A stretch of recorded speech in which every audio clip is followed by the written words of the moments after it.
નમસ્કાર મિત્રો, હું રવિ જોશી, ઇન્ટરનેશનલ એસ્ટ્રોલોજર અને વાસ્તુ એક્સપર્ટ આપનું હાર્દિક સ્વાગત કરું છું. મિત્રો, દેવસઈની એકાદશી આવી ગઈ છે અને ચતુર્માસની શુભ શરૂઆત થઈ ગઈ છે. મિત્રો, શું છે આ ચતુર્માસનું મહત્વ અને ચતુર્માસમાં શા માટે કોઈપણ પ્રકારના લગ્ન વિધિ થતી નથી, તો આપણે જોઈશું અને આ વિડીયોમાં એની ચર્ચા કરીશું. મિત્રો, ચતુર્માસ દેવસઈની એકાદશીથી શરૂઆત થાય છે અને દેવ ઉઠી એકાદશી ચતુર્માસનો અંત આવે છે. આ સમગ્ર 4 માસ દરમિયાન આપણે જે છે એ સૌથી પહેલાં તો વ્રત અને ઉપવાસ વધુમાં વધુ કરતા હોઈએ છીએ.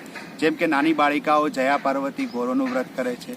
શ્રાવણ મહિનો આવે છે, લોકો શ્રાવણ માસ કરે છે. લોકો શ્રાવણ માસ ના કરી શકે તો કમસે કમ શ્રાવણ માસના સોમવારનું પણ વ્રત રાખતા હોય છે.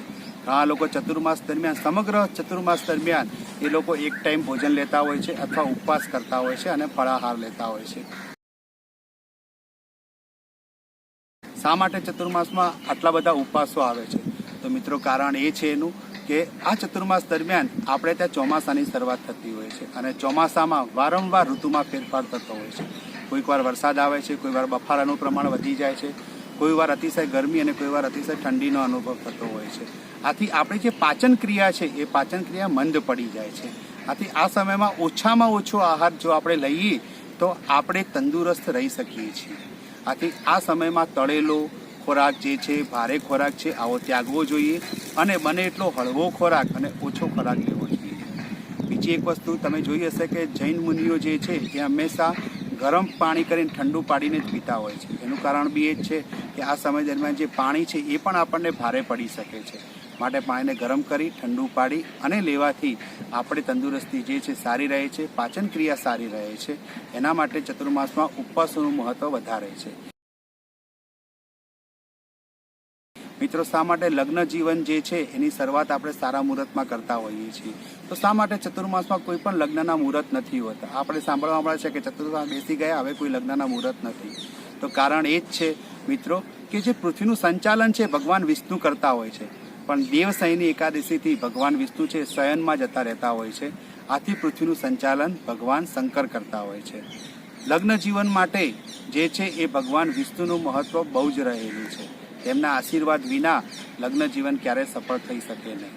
આથી દેવસઈની એકાદશીથી દેવ ઉઠી એકાદશી સુધી કોઈ પણ લગ્નના મુહૂર્ત હોતા નથી અને દેવ ઉઠી એકાદશી પછી જ લગ્નના મુહૂર્તો જે છે એની શરૂઆત થતી હોય છે.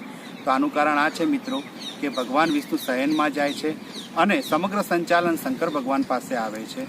આથી કરીને બીજા શુભ કાર્યો થઈ શકે છે, પણ લગ્ન જીવન માટેની જે શરૂઆત છે એના માટે ભગવાન વિષ્ણુના આશીર્વાદ મહત્વના હોય છે.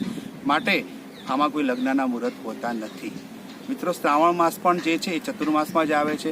કેમ કે અત્યારે સંપૂર્ણ સંચાલન પૃથ્વીનું શંકર ભગવાનના હાથમાં હોય છે. બને એટલી વધુમાં વધુ શંકર ભગવાનની જો આરાધના કરવામાં આવે તો આપણને સારા એવા પરિણામો આ ચતુર્માસમાં પ્રાપ્ત થઈ શકે છે. બીજી એક વસ્તુ પણ ચતુર્માસનું મહત્વ એ રીતે રહેલું છે કે આ ચતુર્માસમાં ખેડૂત મિત્રો જે છે એ પણ અલગ અલગ તહેવારો ઉજવતા હોય છે. આથી તહેવારો આ સિઝનમાં વધારે આવતા હોય છે. મિત્રો, આપણે જોઈએ છીએ કે ચતુર્માસ દરમિયાન જ વરસાદની સિઝન હોય છે અને આથી ખેડૂત મિત્રો જે છે એ વાવણી લાયક વરસાદની રાહ જોઈને બેઠા હોય છે અને વાવણી લાયક વરસાદ થયા પછી તેઓ પોતાના ખેતરની અંદર પોતાનું જે હળ છે એ ખેડતા હોય છે અને જે છે એ ખેતી કરતા હોય છે. આપણા દેશમાં જે છે એ પાણીની અછત હોવાથી મોટાભાગના લોકો જે છે ચોમાસું ખેતી વધારે કરતા હોય છે. આથી તહેવારો પણ આ જ સિઝનમાં વધારે હોય છે, જેથી કરીને ખેડૂત મિત્રો વધુને વધુ ઉત્સાહથી પોતાના તહેવારો ઉજવી શકે. આ ચતુર્માસમાં રાધણ છઠ છે, શીતળા સાતમ છે, એના પછી જન્માષ્ટમી છે, ત્યાર પછી તમે જોશો તો ગણેશ ચતુર્થીનો જે છે એ તહેવાર આવતો હોય છે, ત્યાર પછી નવરાત્રિ આવતી હોય છે, દશેરો અને પછી છેલ્લે દિવાળી. મિત્રો, આ રીતે આ ચતુર્માસ દરમિયાન દેવોના તો જે છે અલગ અલગ પ્રકારના તહેવારો આવે જ છે, પણ આપણે પિતૃઓને પણ યાદ કરતા હોઈએ છીએ. ભાદરવા મહિનામાં આપણે શ્રાદ્ધ પક્ષ પણ આ ચતુર્માસ દરમિયાન જ ઉજવતા હોઈએ છીએ.